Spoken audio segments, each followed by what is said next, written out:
When the eyes of the crowd turn to you with suspicion, when the whispers gather mass and take shape as accusations, the instinct of the weak is to explain. They offer apologies like coin to a mob, hoping that self-abasement will calm the storm. But this is the first and fatal mistake. Understand this: the moment you explain, you concede.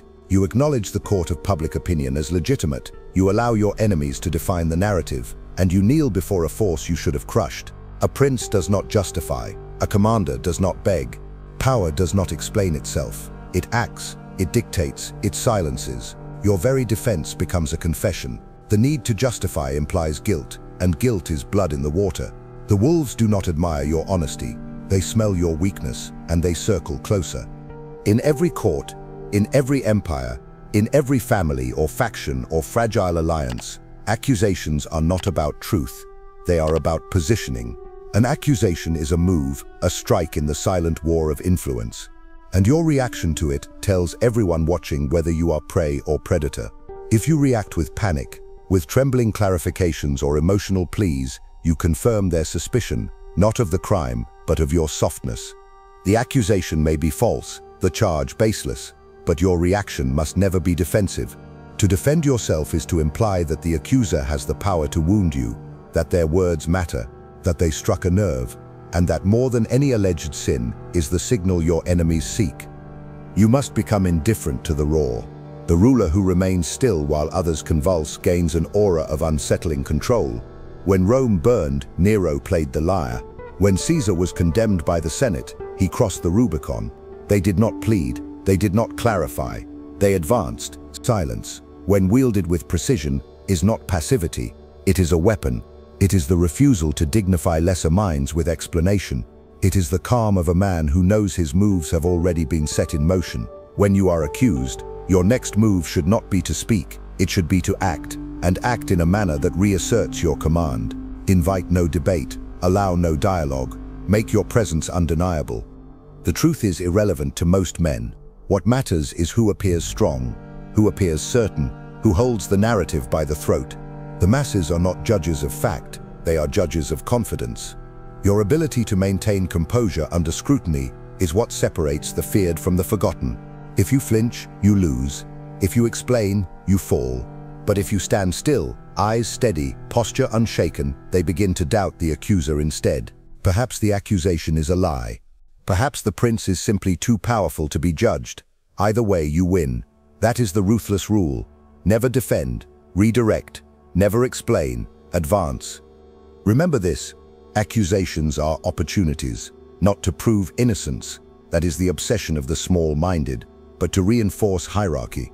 You do not want to be seen as pure, you want to be seen as untouchable. The wise prince lets the fire burn and remains untouched. He does not try to put it out with water, he lets it consume itself in oxygen-starved panic. And in the ashes, he walks forward unmoved. To defend yourself is to descend to the level of the crowd, but to stand above it, to act as if such noise cannot reach your ears, that is divinity, that is power, that is the posture of the untouchable. Let them speak, let them conspire, let them shout your name in every corridor with trembling lips, but give them nothing, no reaction, no counter-narrative, no fuel, just the unbearable weight of your silence, the dread that perhaps you are planning something greater. Perhaps you already know their moves. Perhaps your hands are already on the lever. That tension, that fear, that imagination, it punishes more than any denial ever could. The need for defense is the need to be understood. But power does not require understanding. It demands obedience.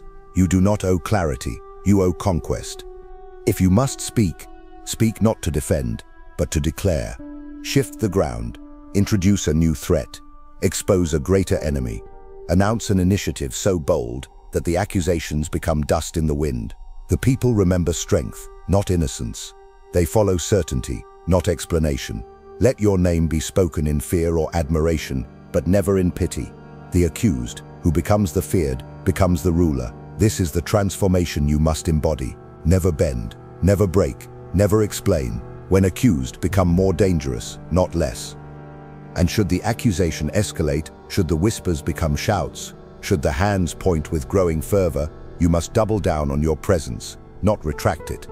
Do not retreat into the shadows to scheme like a coward. Step forward as if crowned by the very scandal itself. Make the moment yours. When they say you are a liar, speak a truth so brutal it silences the room. When they say you are corrupt, make a move so calculated and successful that morality becomes irrelevant. When they claim you are dangerous, become dangerous. Do not soften to prove your innocence. Harden to prove your strength. The prince who bows to the mob becomes its jester, but the prince who uses the mob as noise to move behind becomes the master of the game. There is a subtlety here that only the cunning will see. It is not enough to be silent. You must be strategically silent. You must let the silence breathe suspicion into the accuser. Let your calm be mistaken for confidence. Your lack of response mistaken for strategy. The enemy begins to ask, what does he know that I don't? What is he planning? And the moment doubt enters their heart, you have already begun to win. Let their own imagination devour them.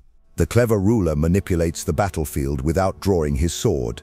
He allows fear to speak in his stead, and fear, once born in the mind of the opponent, is harder to kill than any army. Your allies, too, will watch you closely. They do not seek your purity, they seek your stability. They do not care if the accusations are true, they care if you can survive them. Because if you can weather scandal and still stand, still command, still move the board, then you become legend. Scandals will come and go, but the man who does not waver through them becomes eternal. Your people will not remember what they said about you, they will remember what you did next. Your next move is what matters, not your innocence, not your justification.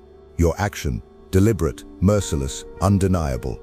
Every great leader in history has faced accusation, and every weak leader has tried to explain. Think of the emperors who wrote letters begging for sympathy. Think of the generals who swore they were misunderstood. They were forgotten, erased, discarded by history because they mistook leadership for likability. But the ones remembered, the feared, the revered, the untouchable, they met accusation with escalation. They tightened their grip.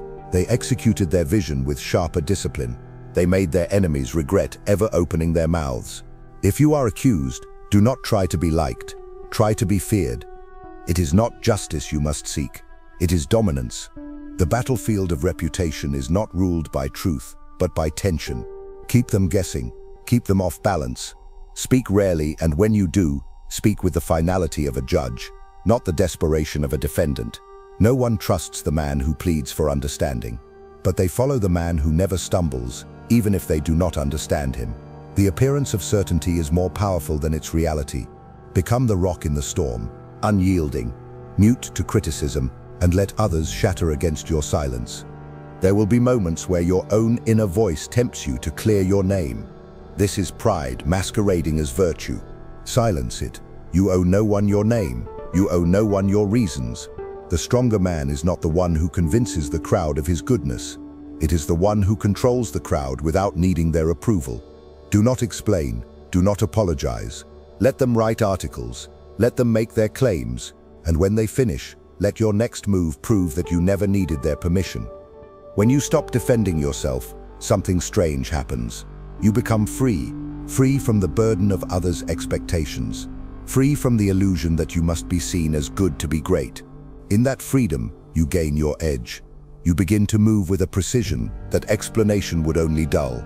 The world belongs to the bold, not the justified, to the feared, not the understood. So the next time they point fingers, don't speak, don't flinch, just smile, because they've already lost the moment you refuse to bow.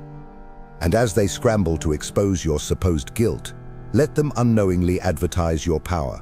The more they scream, the more oxygen they waste on your name.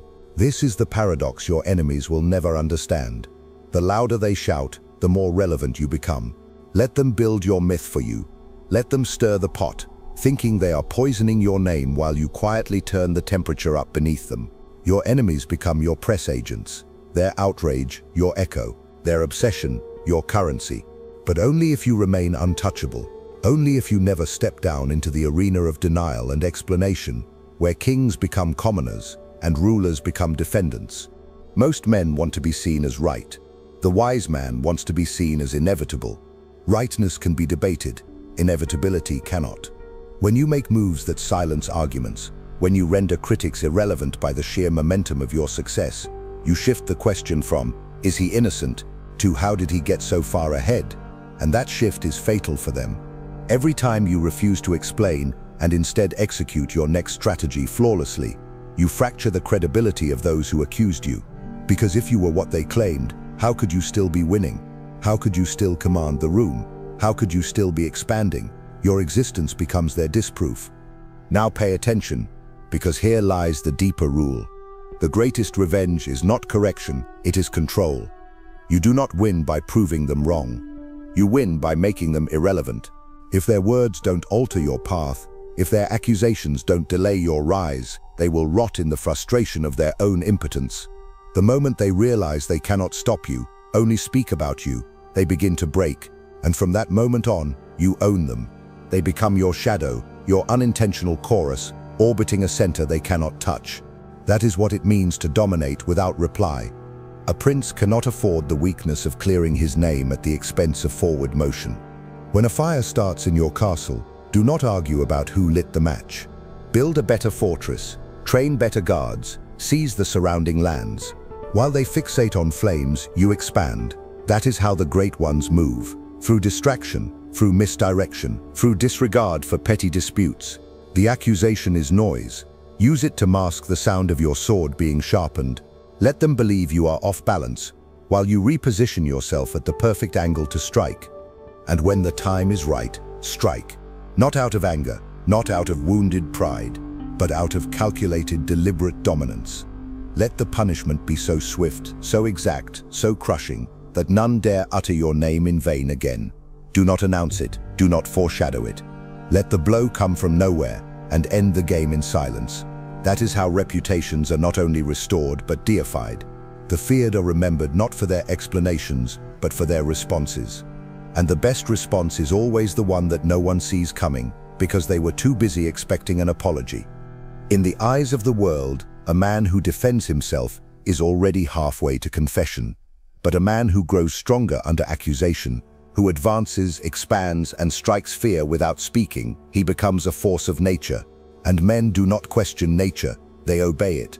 This is the level you must operate on. You are not here to soothe the fears of sheep. You are here to build a rule that outlasts the storm. So let the thunder come. Let the accusations fall like rain. You are the mountain. You do not move. You rise.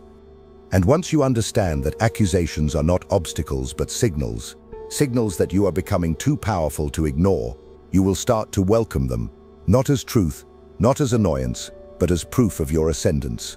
The man no one dares accuse is either irrelevant or fully dominant. If you are not irrelevant, then the accusations are confirmation that your influence rattles the walls. Let them speak. Let them try to contain you with words, while you rewrite the rules of the game. You must never let their perception determine your path. The accused who tries to be understood becomes a servant to public emotion. But the accused who refuses to kneel rewrites the meaning of the accusation itself. It becomes legend. It becomes origin. It becomes myth. In politics, in warfare, in business, in life, he who reacts becomes predictable. He who explains becomes readable. And he who justifies becomes weak. But the man who remains unreadable becomes dangerous.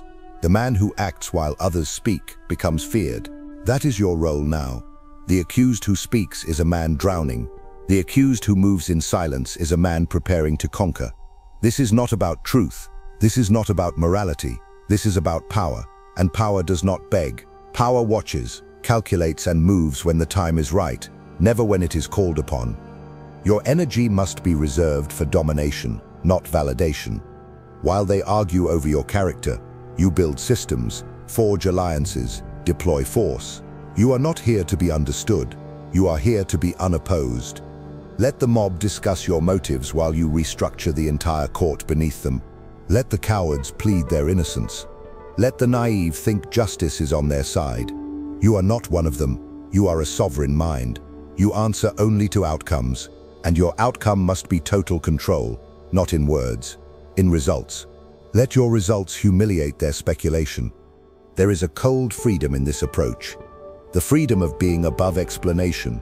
The freedom of silence that unnerves. The freedom of indifference to approval. This is not emotional detachment. It is strategic isolation. The prince must learn to walk alone. He must learn to make decisions that are seen as cruel, yet necessary. When the crowd cries out for answers, let them find only your back as you walk forward. They will call it arrogance. Let them. They called it arrogance when Caesar refused to bow. They called it tyranny when Napoleon crowned himself. History does not remember the names of the accused. It remembers the names of the unbroken.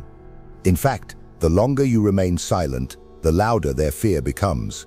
Because silence is unnatural to them, they are trained to talk, to defend, to explain themselves at every turn. They cannot imagine a man who owes them nothing, not even a sentence. So your silence becomes an insult, a wound, a psychological strike. You are telling them, I do not recognize your judgment.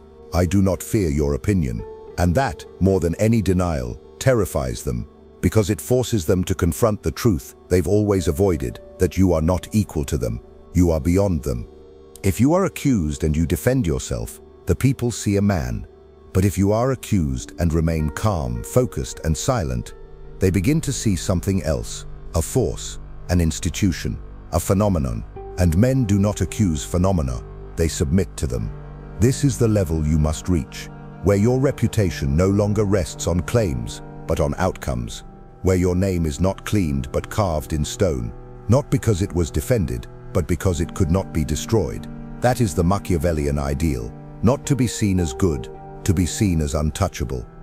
And as the storm continues, you will notice something strange. The fire they started begins to consume them instead. The accusers grow desperate. They double down, they reach for new stories, new angles, more venom, because they cannot understand why you have not collapsed. They expected tears, they expected statements, they expected you to play their game, but you didn't. And now their fury turns to fear, because silence in the face of fire suggests something deeper, preparation. It whispers that the target is not afraid, but calculating, not injured, but evolving. And suddenly they realize they may have made a grave mistake. Your enemies will try to bait you. They will provoke you in public, leak rumors in private, surround you with noise. And yet, the greatest trap is not their slander, it's your need to respond. Resist it. Your restraint is power. Your stillness is dominance. You must master the art of psychological pressure. Let the weight of your indifference press against their minds. Let them hear your silence louder than your words. When they search for weakness and find only stillness, they begin to panic. Because in your silence, they see a man they cannot manipulate. And that is the most dangerous kind of man. Understand this. Perception is your real battlefield. The truth is secondary. What matters is who controls the mood of the moment. If they control the narrative, they own the battlefield. But if you control the tone, even silently, you shift the terrain beneath their feet. And tone is not controlled by argument. It is controlled by presence, by pace, by posture, by the sense that you are never flustered, never cornered, never touched by chaos. Be the eye of the storm. Be the calm that unnerves. Be the figure that says nothing but owns everything. Eventually, even those who once doubted you begin to bend. Because people are not loyal to truth. They are loyal to momentum. They follow those who survive, those who rise, those who remain when others are consumed. When you endure without explanation, you force the world to reframe you, not as guilty or innocent, but as inevitable. This is the highest form of power, not to convince, not to win arguments, but to become the fact others must adapt to. The longer you hold this position, the more they must conform. They must adjust their stories, rewrite their positions, pretend they never doubted, because you never broke. But if you cave just once, they will never let you forget it. One apology becomes your chain. One justification becomes your sentence. The court of public opinion has no memory for grace, only for weakness. They will drag your explanation behind you like a corpse, and they will feed on it until you have nothing left but regret. Better to remain misunderstood but undefeated than understood and discarded. Better to be feared than pitied. Better to be silent than seen begging for forgiveness in a world that only respects winners. So here is the brutal truth. Once accused, you are no longer playing for innocence. You are playing for dominance. Not to be seen as clean, but to be seen as untouchable. Not to clear your name, but to make your name so feared that no one dares speak it again. This is how legends are built. Not through virtue, but through force. through the refusal to bend, through the ability to let the world burn around you while you build something greater inside the fire. That is the Machiavellian path. That is how you ascend. And when the ashes settle, when the noise dies down and the crowd moves on, you will remain untouched, elevated by the very storm meant to bury you. The ones who accused you will vanish, faceless, forgotten, consumed by their own obsession. But your silence, your control, your refusal to kneel, that will remain in their memory long after the words are gone. You will not be remembered as the accused. You will be remembered as the immovable, the figure who stood still while the world demanded movement, the one who never begged, never flinched, never bled in public. That image is more powerful than 1,000 truths. That image becomes your myth. This is not about being invulnerable. It is about being untouchable by choice. It is about choosing silence over scrambling, posture over panic, presence over pleading. You may feel the weight privately, but publicly you are stone, you are marble, you are the monument they cannot crack. Even if the accusations tear at your private soul, your public image must remain perfect in its indifference. That gap between internal storm and external calm, that is where true power lives. That is what separates the sovereign from the subject, the strategist from the victim, the ruler from the ruled. They will come to you eventually, those who once questioned. They will ask how you endured. They will pretend they always believed in you. They will rewrite their memories, and you will let them. You will not correct them. You will not punish them, because a true ruler does not seek revenge against those who doubted. He uses their doubt to teach them reverence. You will become the standard, the model, not because you proved yourself, but because you never felt the need to, because your silence forced them to build their own conclusion. And when people build their own beliefs about you, they hold them more deeply than if you had explained yourself. Let others be busy justifying their actions. You will be busy expanding your reach. Let them write rebuttals. You will write history. This is the ultimate Machiavellian victory. Not to win the argument, but to make the argument obsolete. Not to change minds, but to render them irrelevant. The accused who keeps building, keeps leading, keeps dominating, he does not erase the accusation. He buries it under the weight of undeniable presence. The only thing that remains is his rise, and the whisper that perhaps nothing can stop him. And if there is one final lesson, it is this: do not aim to be seen as right. Aim to be seen as inevitable. The man who is right must always argue. The man who is inevitable never has to. His existence, his ascent, his composure under fire, these become the argument. They silence dissent more effectively than logic ever could. That is what you must become. Not the righteous, not the justified, but the ruler who thrives in silence, in shadow, in control. The man they tried to destroy and failed to even shake. So next time they accuse you, do not speak, do not explain, do not bend, simply rise. Let your name grow heavier. Let your silence echo longer. Let the world adjust to your presence, or perish in their attempts to deny it. Never defend yourself, never explain, because if you do this right, the world will be too busy watching your next move to even remember the last rumor. If you've made it this far, it's because a part of you is no longer willing to bow. A part of you has already decided that being understood is not worth your power, that your silence, your stillness, your strength matter more than the comfort of being liked. You've seen what happens when you defend yourself. You shrink. And now you're ready to stop shrinking. Tell me in the comments, are you ready to be doubted, attacked, accused, and still rise without a word? Are you willing to become untouchable, even if it means walking alone? If this message reached you, if it burned through your excuses, write in the comments, I do not explain, I move. Let's see how many of you are truly ready to ascend into that version of yourself, the one they cannot shake, cannot read, cannot break. And don't forget, watch the next video. You need it more than you think. See you there.